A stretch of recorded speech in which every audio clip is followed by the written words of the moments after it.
Welcome to a fireside reading of David Copperfield by Charles Dickens. Chapter 59, Part 2.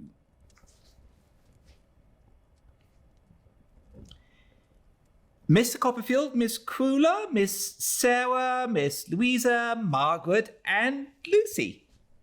They were a perfect nest of roses. They looked so wholesome and fresh.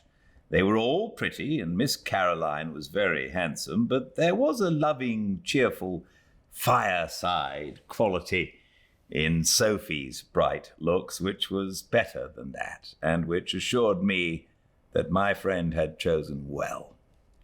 We all sat round the fire, while the sharp boy, who I now divined had lost his breath in putting the papers out, cleared them away again and produced the tea things. After that, he retired for the night, shutting the outer door upon us with a bang. Mrs. Traddles, with perfect pleasure and composure beaming from her household eyes, having made the tea, then quietly made the toast as she sat in a corner by the fire. She had seen Agnes, she told me, while she was toasting. Tom had taken her down into Kent for a wedding trip. And there she had seen my aunt, too.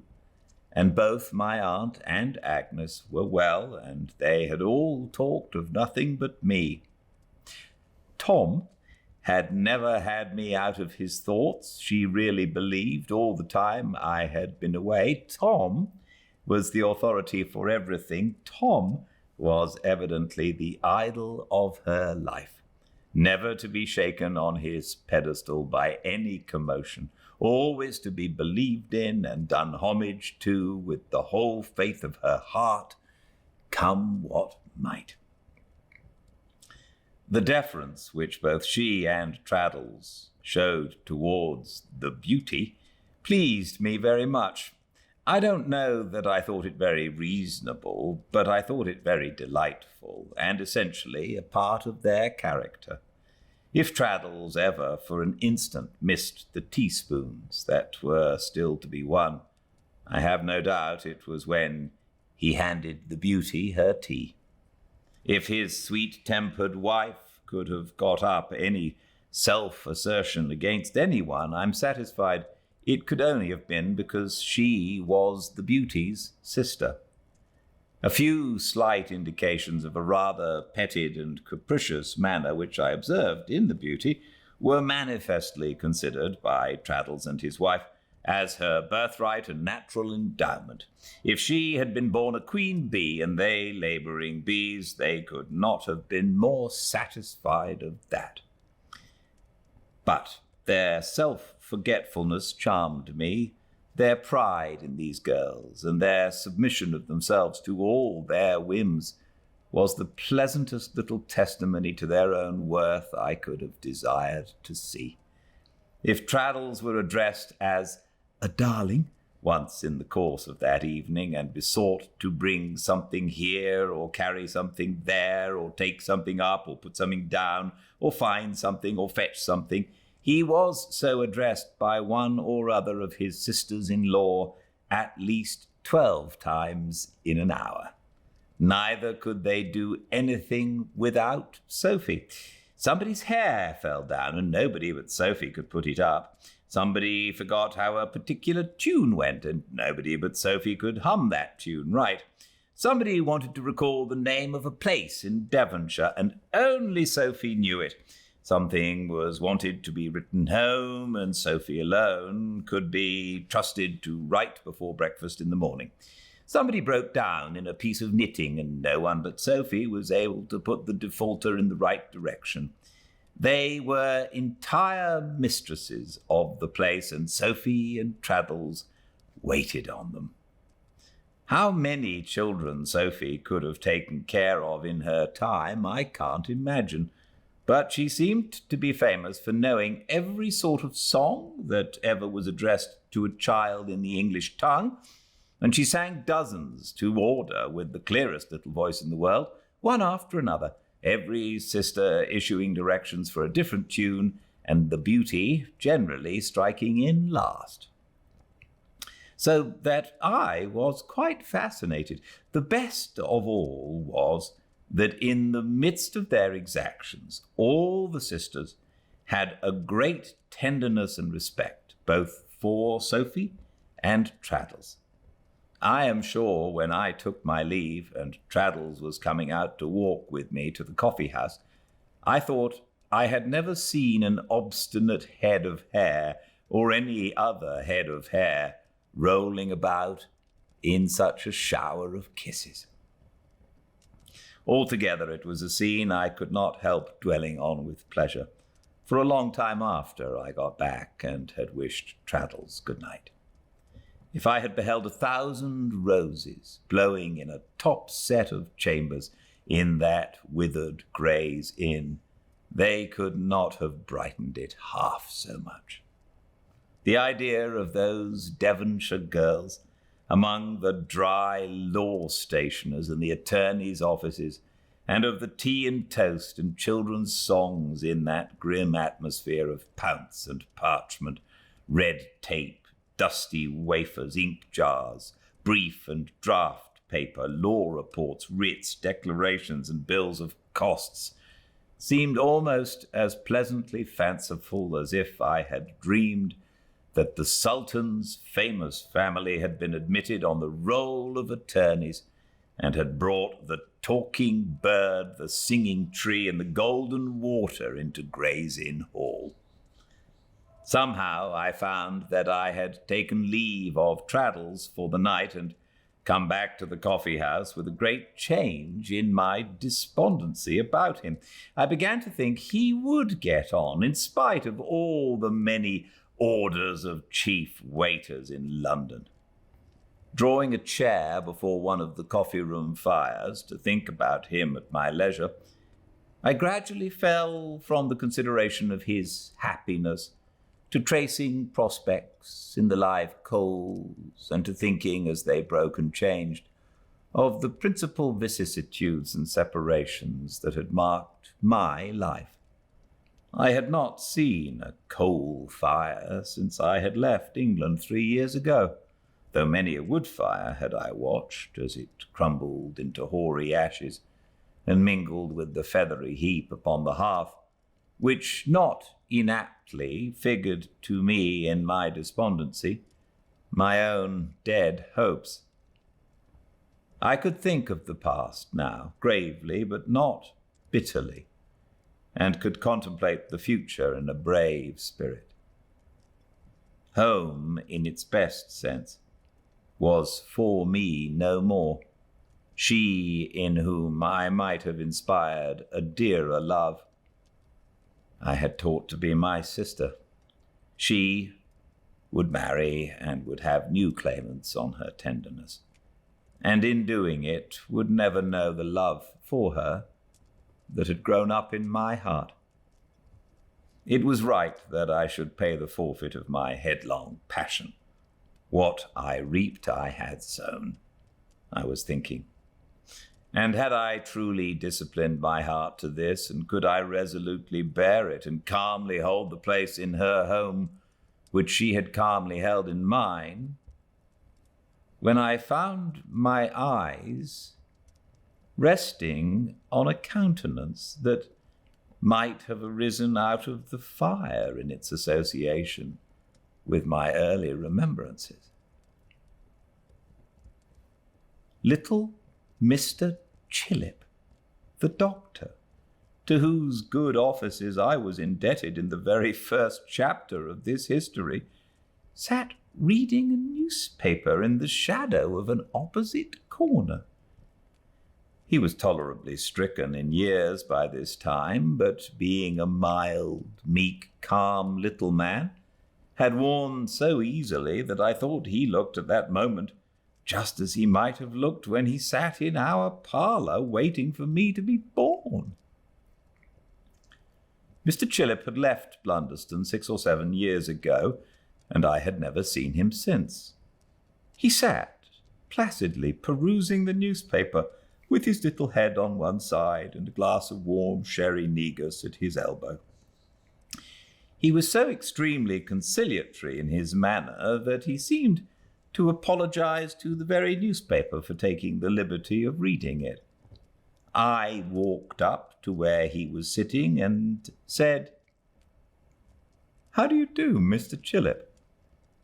He was greatly fluttered by this unexpected address from a stranger, and replied in his slow way, I thank you, sir. You are very good.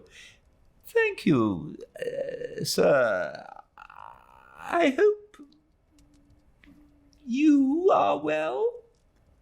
"You don't remember me," said I. "Oh, sir," returned Mr. Chillip, smiling very meekly and shaking his head as he surveyed me, "I have a kind of an impression that something in your countenance is familiar to me, sir, but I couldn't lay my hand upon your name, really." "And yet you knew it long before I knew it myself," I returned. "Did I indeed, sir?" said Mr. Chillip. "Is it possible that I had the honour, sir, of officiating when—" "Yes," said I. "Dear me!" cried Mr. Chillip. "But no doubt you are a good deal changed since then, sir?" "Probably," said I. "Well, sir," observed Mr. Chillip, "I hope you'll excuse me if I am compelled to ask the favour of your name." On my telling him my name, he was really moved. He quite shook hands with me, which was a violent proceeding for him, his usual course being to slide a tepid fish slice an inch or two in advance of his hip and evince the greatest discomposure when anybody grappled with it. Even now he put his hand in his coat pocket as soon as he could disengage it, and seemed relieved when he had got it safe back. "Dear me, sir," said Mr. Chillip, surveying me with his head on one side, "and it's Mr. Copperfield, is it? Well, sir, I think I should have known you if I had taken the liberty of looking more closely at you. There's a strong resemblance between you and your poor father, sir." "I never had the happiness of seeing my father," I observed. "Very true, sir," said Mr. Chillip in a soothing tone, "and very much to be deplored it was on all accounts." "We are not ignorant, sir," said Mr. Chillip, slowly shaking his little head again, "down in our part of the country of your fame. There must be great excitement here, sir," said Mr. Chillip, tapping himself on the forehead with his forefinger. "You must find it a trying occupation, sir." "What is your part of the country now?" I asked, seating myself near him. "I am established within a few miles of Bury St. Edmunds, sir," said Mr. Chillip. "Mrs. Chillip coming into a little property in that neighbourhood under her father's will, I bought a practice down there in which you will be glad to hear I am doing well. My daughter is going quite a tall lass now, sir," said Mr. Chillip, giving his little head another little shake. "Her mother let down 2 tucks in her frocks only last week. Such is time, you see, sir." As the little man put his now empty glass to his lips when he made this reflection, I proposed to him to have it refilled, and I would keep him company with another. Well, sir, he returned in his slow way, it's more than I am accustomed to, but I can't deny myself the pleasure of your conversation. It seems but yesterday that I had the honor of attending you in the measles. You came through them charmingly, sir. I acknowledged this compliment and ordered the negus, which was soon produced. Quite an uncommon dissipation, said Mr. Chillip, stirring it, but I can't resist so extraordinary an occasion. You have no family, sir? I shook my head. I was aware that you sustained a bereavement, sir, some time ago, said Mr. Chillip. I heard it from your father-in-law's sister. Very decided character there, sir. Why, yes, said I, decided enough. Where did you see her, Mr. Chillip? Are you not aware, sir, returned Mr. Chillip with his placidest smile, that your father-in-law is again a neighbour of mine? No, said I. He is indeed, sir, said Mr. Chillip. Married a young lady of that part with a very good little property. Poor thing. And this action of the brain now, sir, don't you find it fatigue you? Said Mr. Chillip, looking at me like an admiring robin. I waived that question and returned to the Murdstones. I was aware of his being married again. Do you attend the family? I asked. Not regularly. I have been called in, he replied. Strong phrenological developments of the organ of firmness in Mr. Murdstone and his sister, sir. I replied with such an expressive look that Mr. Chillip was emboldened by that, and the negus together, to give his head several short shakes and thoughtfully exclaim, Ah, dear me, we remember old times, Mr. Copperfield. And the brother and sister are pursuing their old course, are they? Said I. Well, sir, replied Mr. Chillip, a medical man being so much in families ought to have neither eyes nor ears for anything but his profession. Still, I must say they are very severe, sir, both as to this life and the next. The next will be regulated without much reference to them, I dare say, I returned. What are they doing as to this? Mr. Chillip shook his head, stirred his negus, and sipped it. She was a charming woman, sir, he observed in a plaintive manner. The present Mrs. Murdstone? Charming woman indeed, sir, said Mr. Chillip. As amiable, I am sure, as it is possible to be.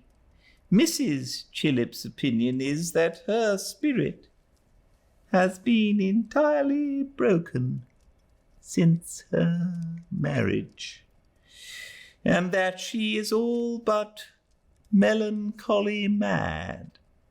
And the ladies, observed Mr. Chillip timorously, are great observers, sir. I suppose she was to be subdued and broken to their detestable mould. Heaven help her, said I. And she has been. Well, sir, there were violent quarrels at first, I assure you, said Mr. Chillip, but she is quite a shadow now. Would it be considered forward if I was to say to you, sir, in confidence, that since the sister came to help, the brother and sister between them have nearly reduced her to a state of imbecility?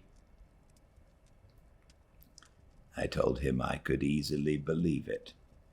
I have no hesitation in saying, said Mr. Chillip, fortifying himself with another sip of negus, between you and me, sir, that her mother died of it, or that tyranny, gloom, and worry have made Mrs. Murdstone nearly imbecile. She was a lively young woman, sir, before marriage, and their gloom and austerity destroyed her. They go about with her now more like her keepers than her husband and sister-in-law. That was Mrs. Chillip's remark to me only last week, and I assure you, sir, the ladies are great observers. Mrs. Chillip herself is a great observer. Does he gloomily profess to be, I am ashamed to use the word in such association, religious still? I inquired. You anticipate, sir, said Mr. Chillip, his eyelids getting quite red with the unwonted stimulus in which he was indulging, one of Mrs. Chillip's most impressive remarks. Mrs. Chillip, he proceeded in the calmest and slowest manner, quite electrified me by pointing out that Mr. Murdstone sets up an image of himself and calls it the divine nature. You might have knocked me down on the flat of my back, sir, with the feather of a pen, I assure you, when Mrs. Chillip said so. The ladies are great observers, sir. Intuitively, said I, to his extreme delight. I am very happy to receive such support in my opinion, sir. I am very happy to receive such support in my opinion, sir, he rejoined.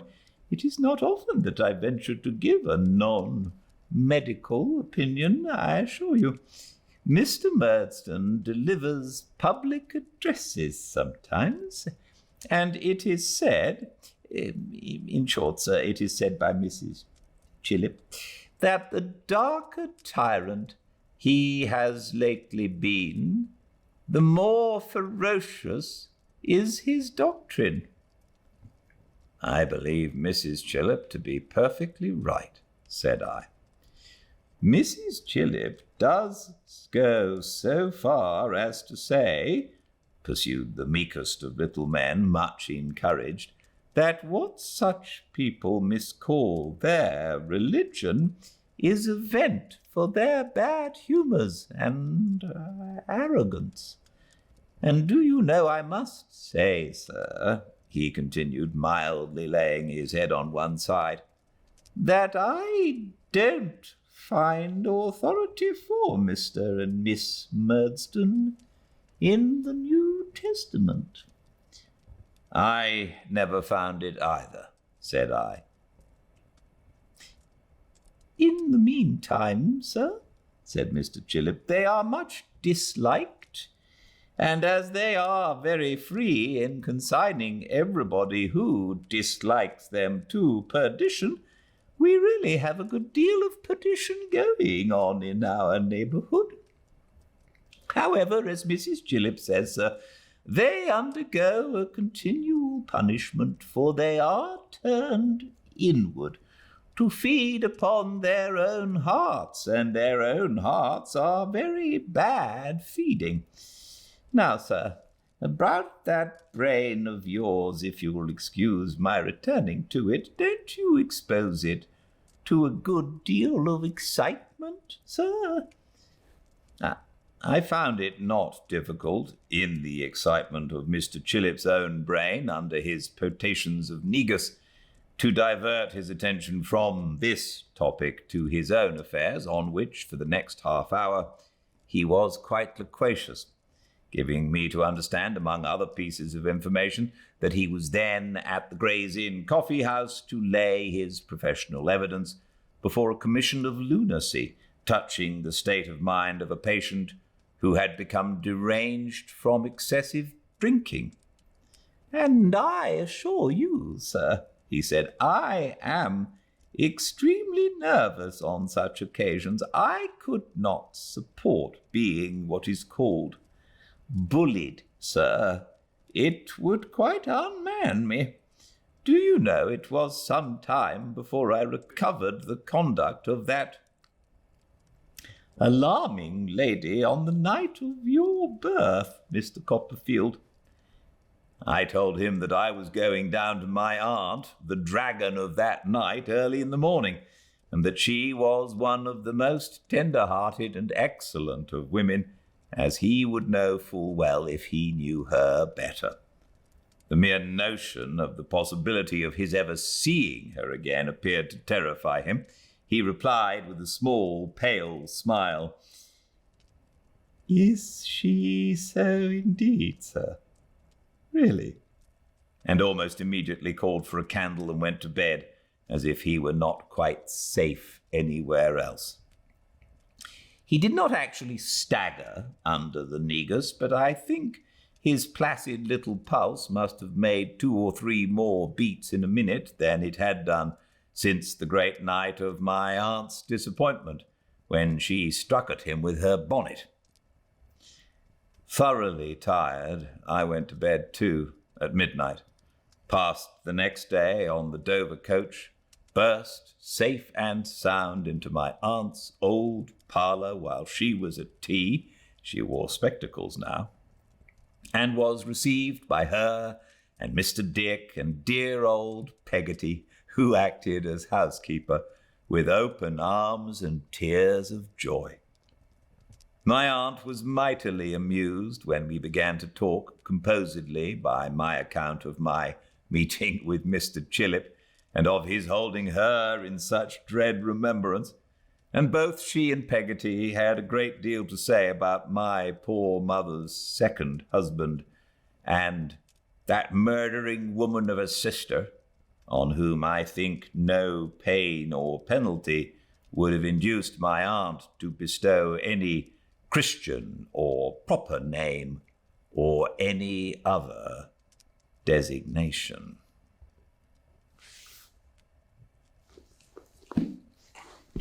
Thanks so much for joining me. More tomorrow, same time and place, 5 Pacific at Fireside Reading on Instagram Live, and all the chapters uploaded to the YouTube channel. Please leave a comment and subscribe if you would like. I certainly like receiving those. I received 2 today, and it's lovely. Somebody in India was listening to one of the books that we've done together. So that was very exciting. Until I see you all again, please stay very well. Good night.